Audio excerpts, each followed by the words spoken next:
주님께서 여러분과 함께 루카가 전한 거룩한 복음입니다.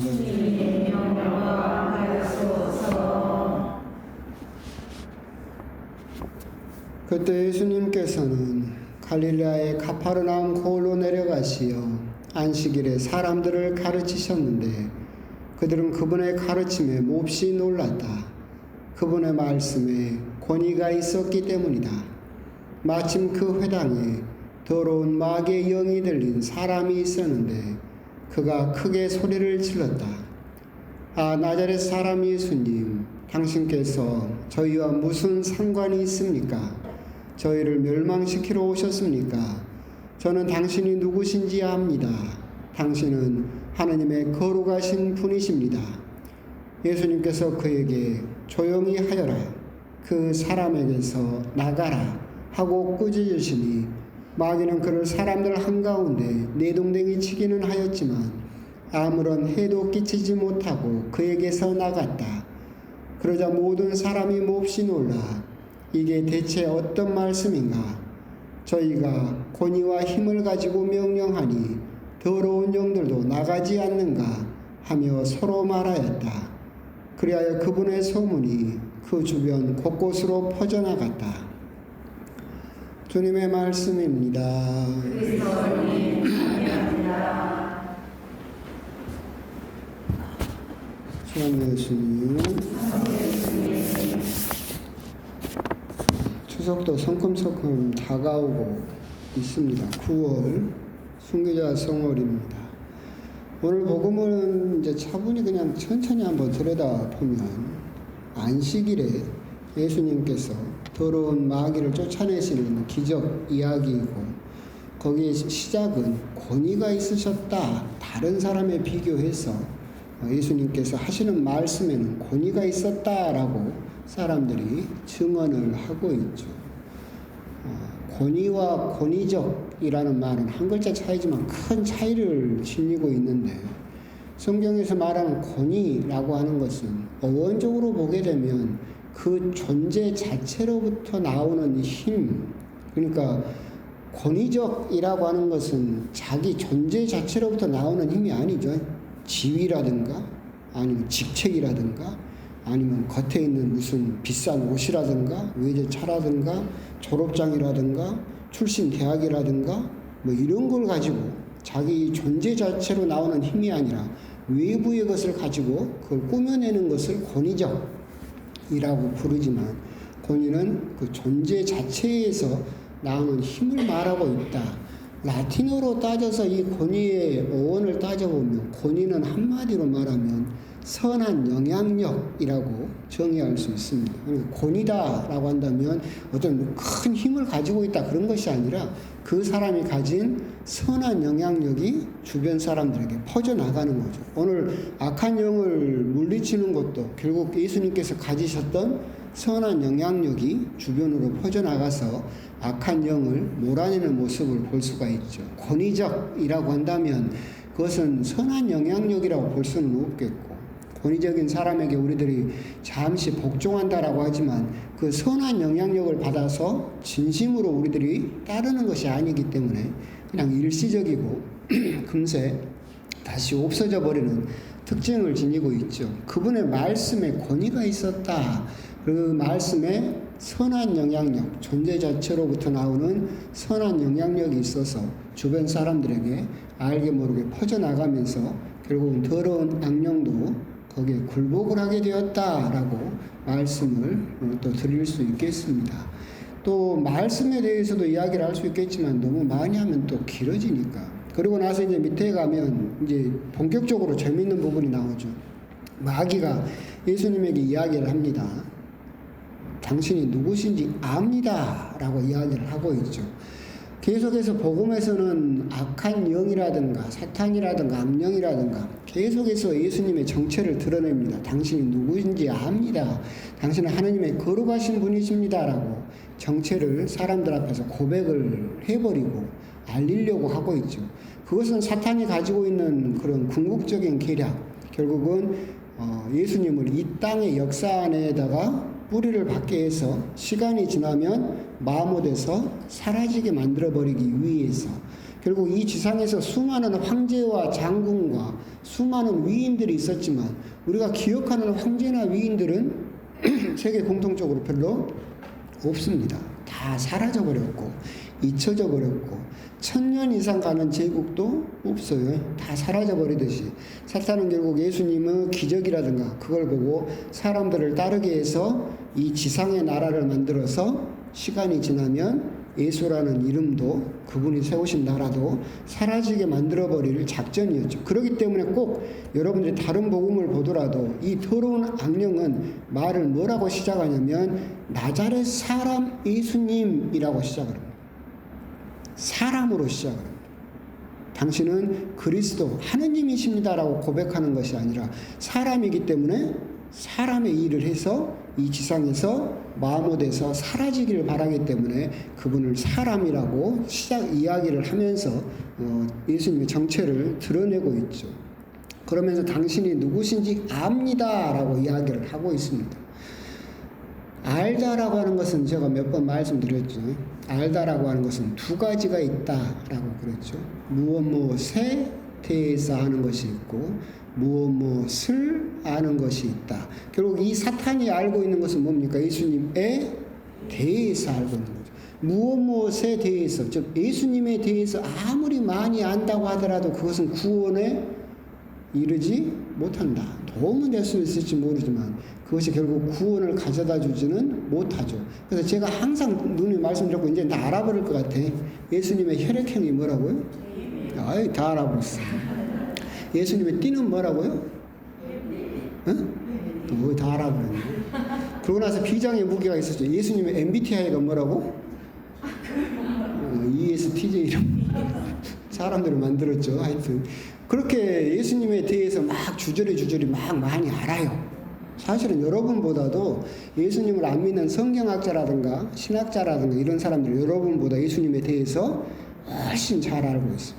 근데 그렇게 예수님에 대해서 혈액형이 뭐고 뭐 키가 얼마고 뭐 띠가 뭐고 MBTI가 뭐고 백날 알아봤자 그것이 우리들에게 구원을 가져다 주지는 못한다. 우리에게 구원을 가져다 주는 것은 뭐예요? 예수님을 알아야 된다.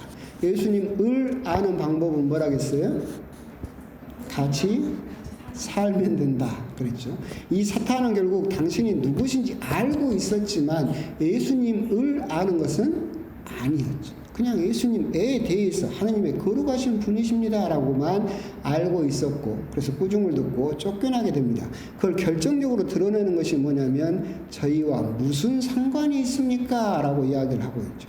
예수님을 안다면 그분이 나와 무슨 상관이 있습니까? 라는 말을 하지 못할 텐데 그냥 예수님에 대해서만 알고 있기 때문에 당신과 나는 아무 상관이 없다라고 이야기를 하고 있습니다. 이 부분에서 우리들이 또 고민해 볼 필요가 있겠죠. 첫 번째, 우리가 예수님에 대해서 많이 아는 사람들을 우리가 괜히 주눅들 필요는 없어요. 성경 뭐 요한복음 3장 16절부터 시작해서 막 어떤 사람들은 성경을 몇 장 다 줄줄이 외우고 있잖아요. 부러워요? 부러워할 거 없어요. 원래 옛날에 말했잖아요. 성경 공부할 때 원래 성경에는 장절이 없었다고. 그걸 사람이 만들었다고. 장을 누가 만들었어요? 그냥 성경을 잘 가르치려고 그 신부님이 장을 쪼갰고 절은 누가 만들었다겠어요? 프랑스 인쇄업자가 자기가 인쇄한 성경책을 좀 잘 팔아보려고 자기 마음대로 절을 쪼갰다겠죠. 그건 인간들이 만든 거예요. 그 인간들이 만든 장절을 줄줄이 외운다고 해서 그것이 우리 구원에 직접적으로 도움이 될까?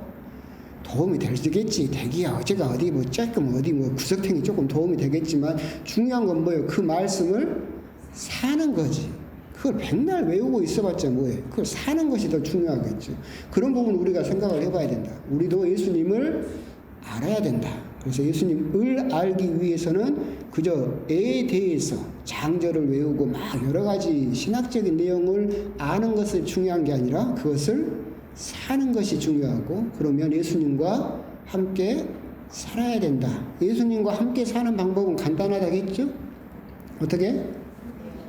남편하고 부인하고 같이 살듯이 아침에 눈 뜨면 기도하고 그 다음에 밥 먹기 전에 기도하고 밥 먹고 나서 기도하고, 일하기 전에 기도하고, 일하고 나서 기도하고, 잠자기 전에 기도하고, 그게 같이 사는 거죠.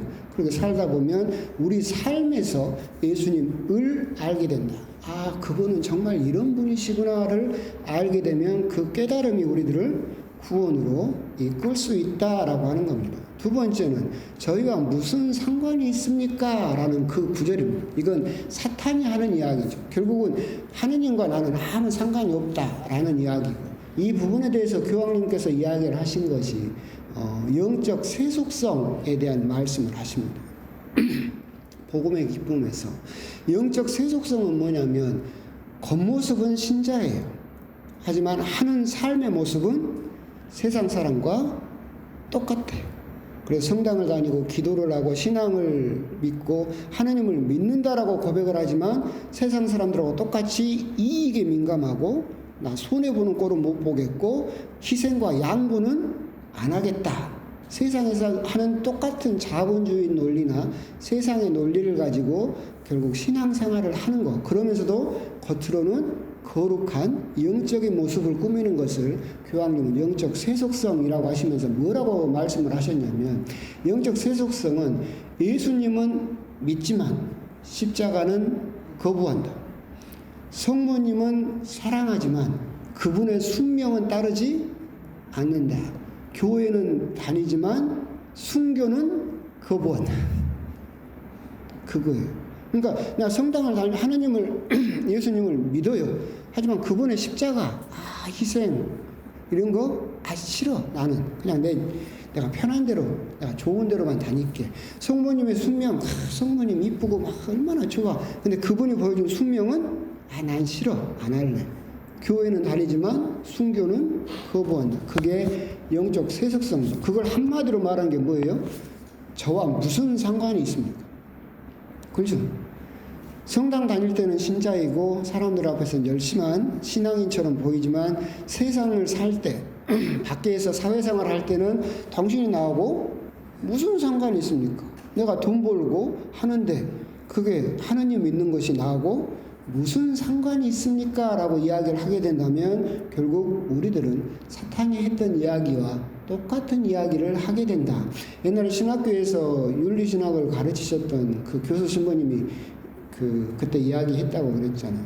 우리 입학하자마자 우리들에게 첫 수업 때 하셨던 말씀이 알은 삶이 되고 삶은 됨이 돼야 된다. 암과 삶과 됨. 이게 순차적으로 이루어져야 된다. 신학교에서 많이 배우고 알아서 아는 데에서 그치는 것이 아니라 그걸 너희들은 살아야 되고 살게 되면 너희들은 예수님처럼 될 것이다. 그래서 이야기하셨더니 너희들이 신학교를 7년 다니는데 1년마다 예수님을 10%만 닮으면 너희들이 졸업할 때 70%를 닮고 졸업하게 된다. 그렇게 사기를 치셨지. 세상 천재 예수님 어떻게 치? 그때는 그럴 줄 알았어요. 1학년 때 얼마나 막 열성이 불탔겠어. 그렇지, 내가 1년에 10%만 닮으면 졸업할 때 70%를 닮겠다. 신부로서 20몇 년이 넘게 살고 있지만 지금 몇 %나 닮은 것 같아요? 10%는 못 닮은 것 같아요. 그게 정말 불가능한 일인 것 같아요. 그때야 무슨 1년에 10%씩 닮아가면 예수님처럼 70%가 될 거라고 생각을 했지만 정말로 힘들고 어려운 길이다라는 그런 생각이 들지만 결국 예수님께서 우리들에게 주시고자 하는 그 길도 뭐예요? 아는 것이 사라져야 된다. 그리고 살다 보면 그것이 점점 굳은 살이 박히듯이 너희들은 예수님처럼 될 것이다 라고 하는 것이 궁극적으로 예수님께서 우리들에게 주고자 하는 그런 말씀이지 않을까라는 생각이 듭니다. 그러면서 드는 생각이 그거잖아요. 바나나 우유가 있잖아요. 바나나 우유에는 바나나가 몇 프로 들었어요? 조금 들었죠. 0.2% 들었대요. 0.2%. 근데 무슨 우유예요? 바나나 우유예요. 그래서 사람들이 하도 항의를 하니까 이름을 바꿨죠? 뭘로? 바나나 맛 우유를 바꿨어요. 그래서 함량도 1%로 올렸대요. 그러니까 이제 바나나 우유에서 사람들이 뭐 바나나가 0.2% 들어놓고 바나나 우유라고 하냐. 그러니까 이름을 바꿨죠. 바나나 맛 우유로 바꿨어요. 우리들은 예수 맛 그리스도이니까요. 예수 그리스도이니까요. 여러분들은 예수님이 함량이 몇 프로나 된 것 같아요? 그걸 우리가 한번 곰곰이 생각을 해볼 필요가 있겠다. 적어도 여러분들은 맛은 아니겠지? 예, 평일임사도 나오고 이렇게 했으면 예수 그리스도 그래도 1%는 넘을 거 아니에요. 열심히 산 신앙생활이 있는데 그래도 함량이 한 17%, 뭐 15% 적어도 왜 고개 숙이요? 그 정도는 됐겠지. 그래도 여러분들이 세상 천지 아직 뭐 예수 맛 0.2% 함량 그렇게는 아니겠지. 근데 세상을 보게 되면 정말 많은 사람들이 그냥 예수 맛 그리스도인으로 사는 사람.